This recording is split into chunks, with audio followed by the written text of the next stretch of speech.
America's national debt a ticking time bomb. Our national debt is almost $35 trillion.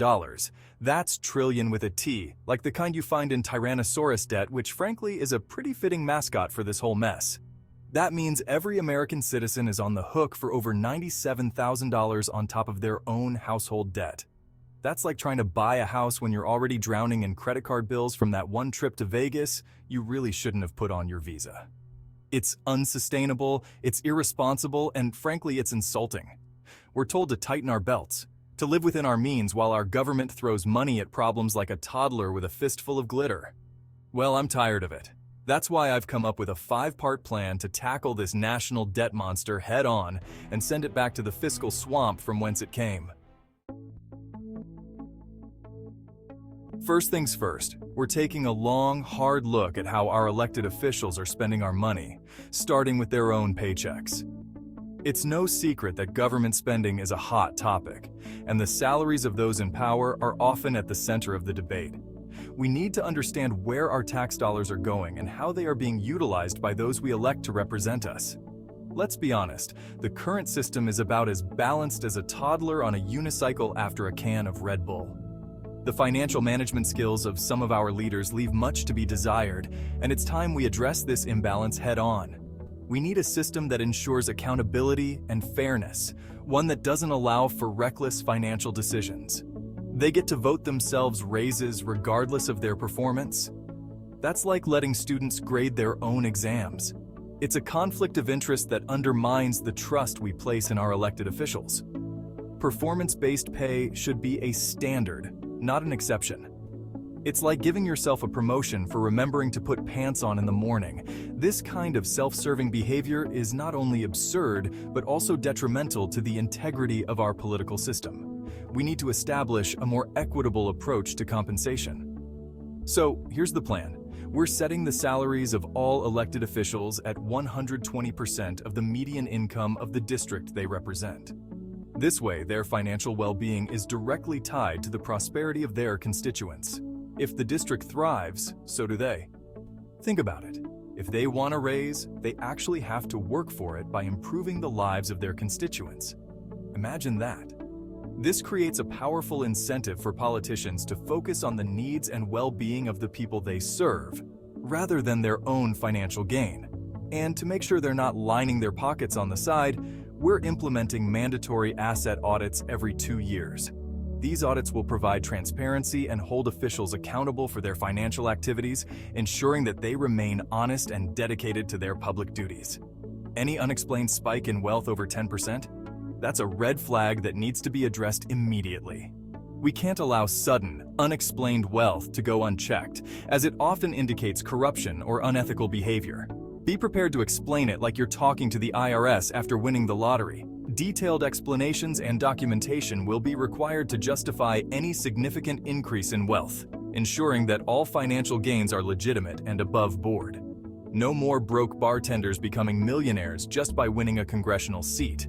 And once they leave office, they're banned from working for any industry that lobbied them directly or indirectly. This policy aims to prevent conflicts of interest and reduce the influence of special interest groups on our political system. That's right. We're slamming the revolving door shut on the cozy relationship between lobbyists and lawmakers. By doing so, we can ensure that our elected officials remain focused on serving the public interest, rather than being swayed by the promises of lucrative post-political careers. Let's talk about foreign aid for a second. It's a topic that often stirs up a lot of emotions and opinions.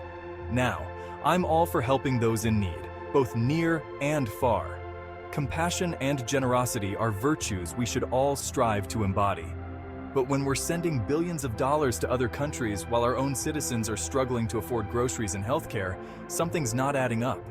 It's a complex issue that requires a balanced approach. It's like giving your friend a loan when you haven't paid your own rent yet. You want to help, but you also need to ensure your own stability first.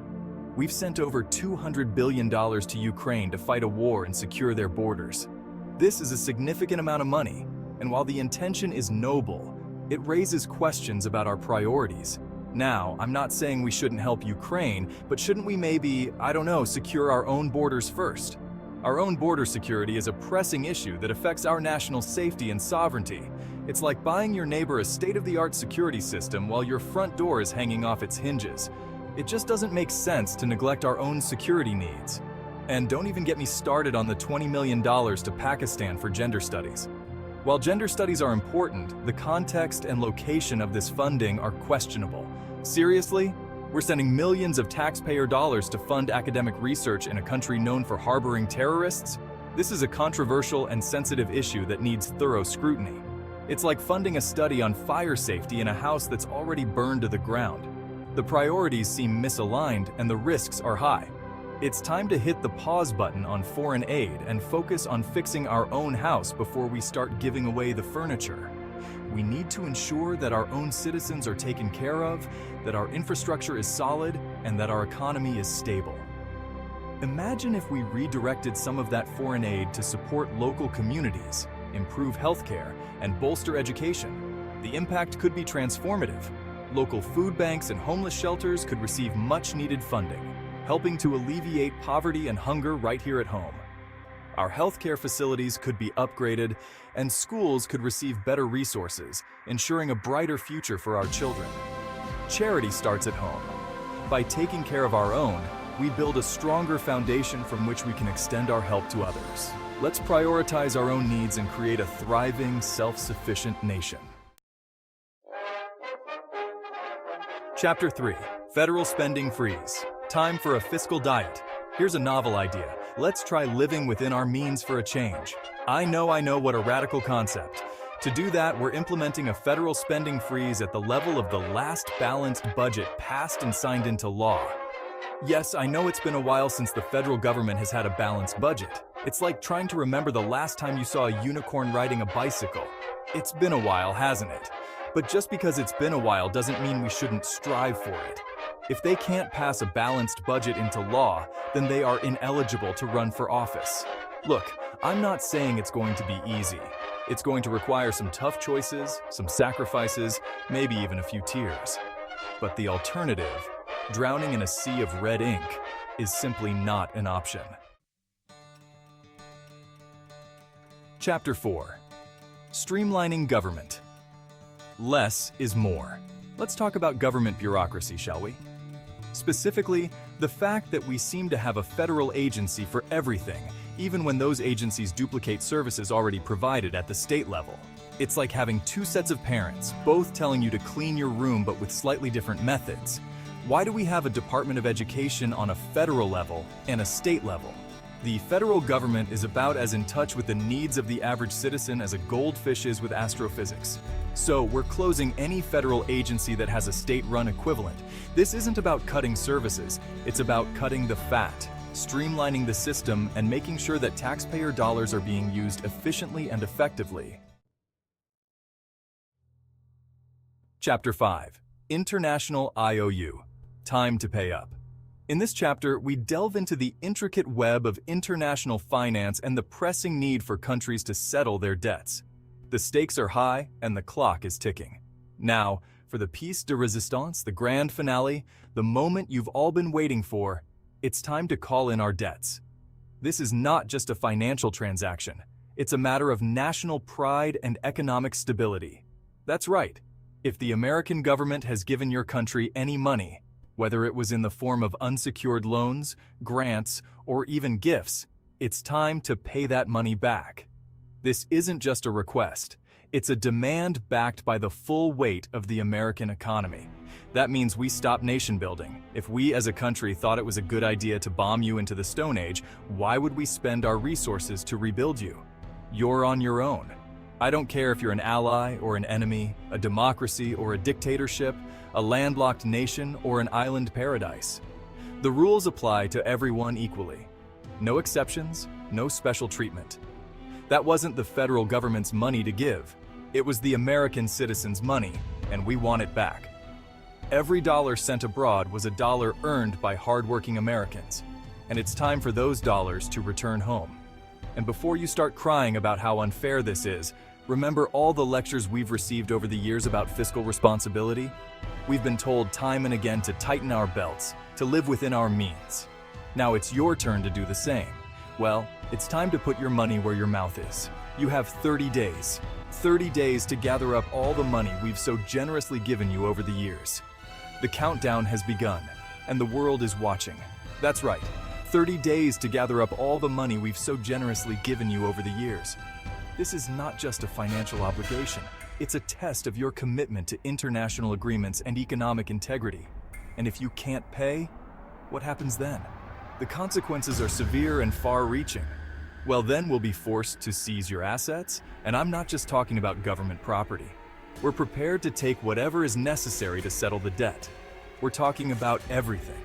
Foreign investments, real estate, even that yacht your corrupt officials have stashed away in the Cayman Islands.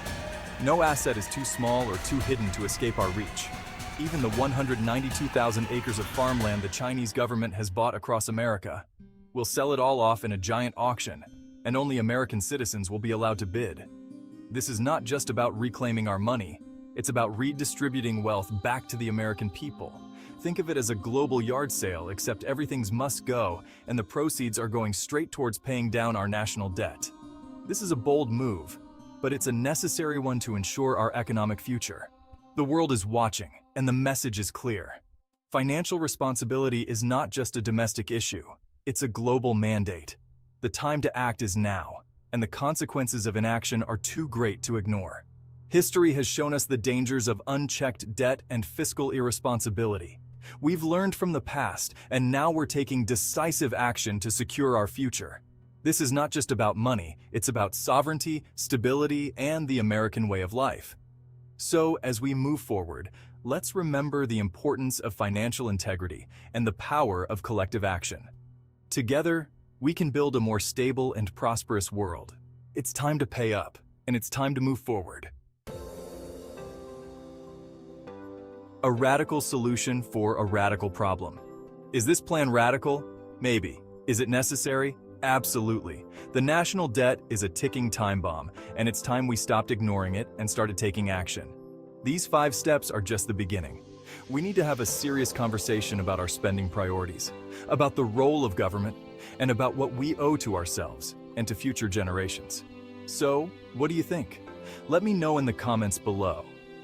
And don't forget to like and subscribe for more videos on how we can fix this mess.